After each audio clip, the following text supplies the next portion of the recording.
Hi everyone, Bernard here. I hope you're all staying safe and well, and welcome to my film and TV channel. I hope you enjoy what I've got for you today, and please check out as you're watching this little links on screen as well for different things on my Facebook and Twitter, and of course my football channel as well.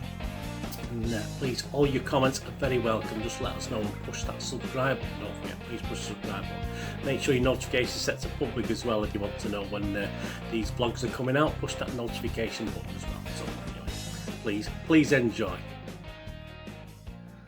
Welcome to the film and TV channel. I've got all those wonderful things. I always enjoy doing these because it sort of gets a few more comments and perhaps other things I do on the film and TV channel.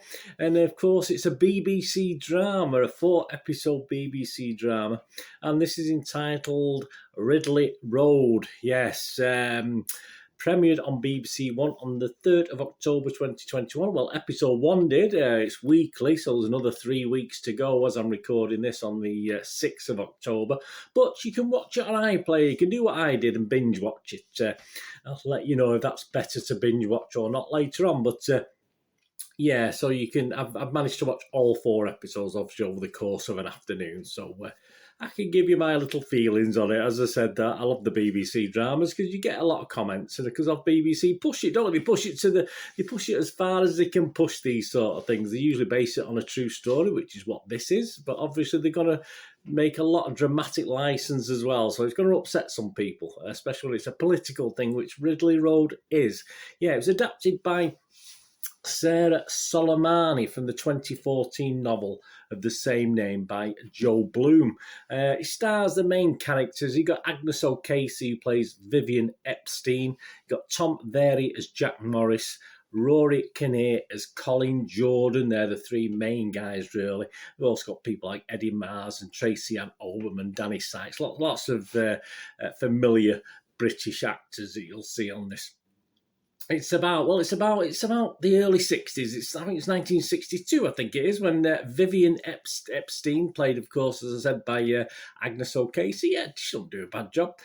Follows her lover, Jack Morris, played by Tom Very, into danger. Yeah, she doesn't realise she's getting into danger, but he's caught between life and death, and very soon she is as well. Vivian finds herself going undercover with the Fascist. There you go. Well, she's only a normal girl. I mean, she's obviously, within about 48 hours. There's one little part in this drama where a mother confronts, I think it's a sister, about how she treated her daughter when she came down to London, because obviously she lives in Manchester, from Manchester, so they moved down to London, and it's quite funny. I think it's episode 4, I think, or something of it. But you'll know what it is if you watch this anyway.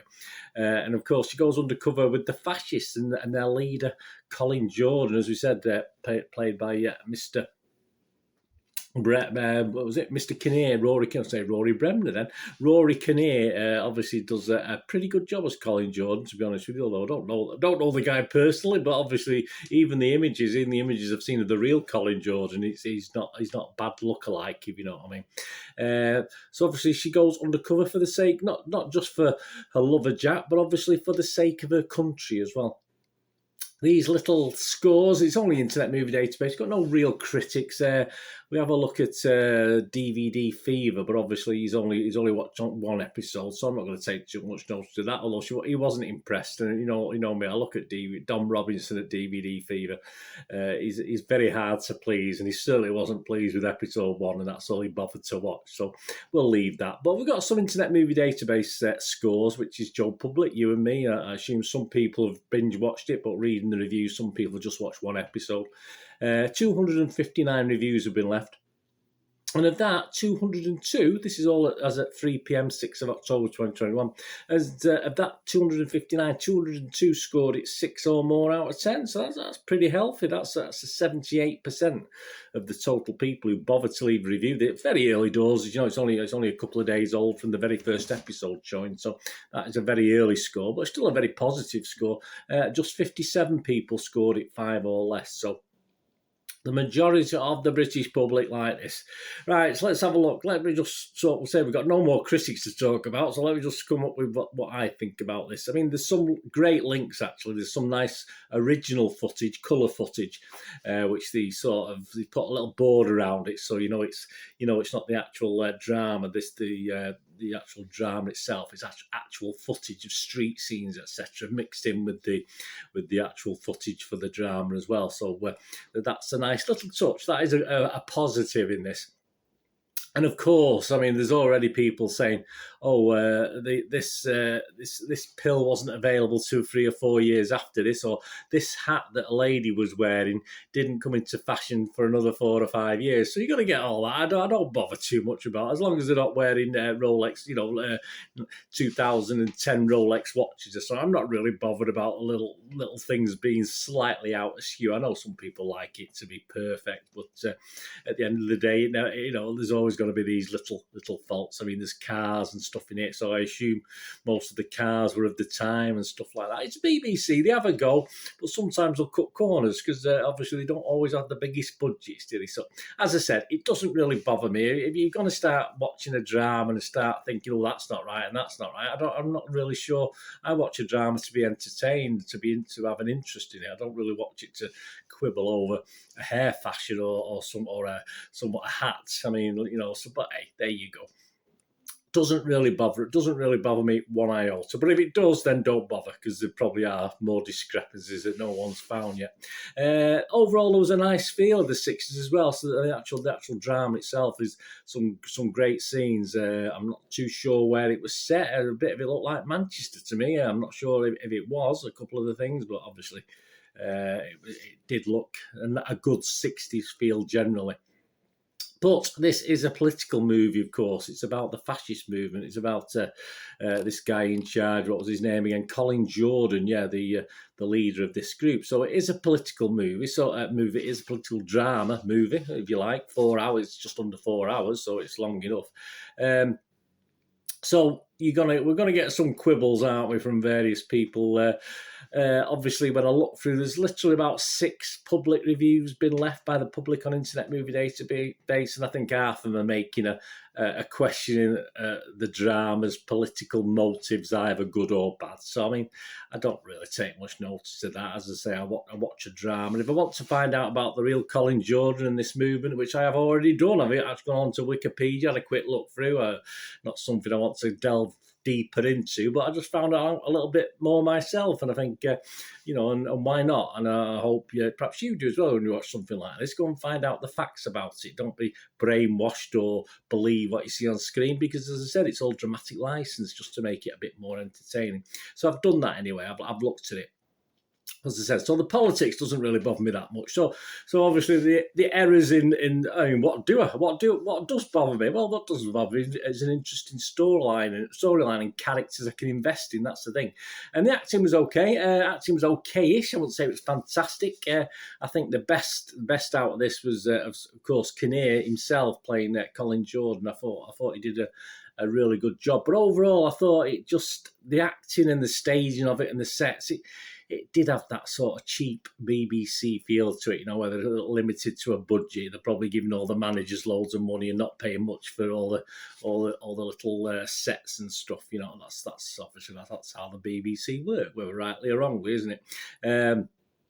There's a lot of serious stuff, as you'd expect. There's obviously racist language of any type, bad language, etc. And I expect there's lots of violence as well, not just on men. There's lots of violence on women, which is reasonably graphically shown as well. Nothing's particularly hidden.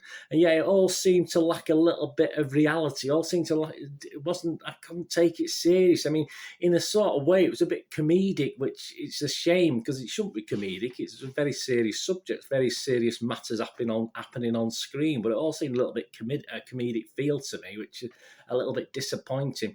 But as I said, within the budget of the BBC, this sort of happens in their dramas, doesn't it, if you think about it? I mean, it's fine.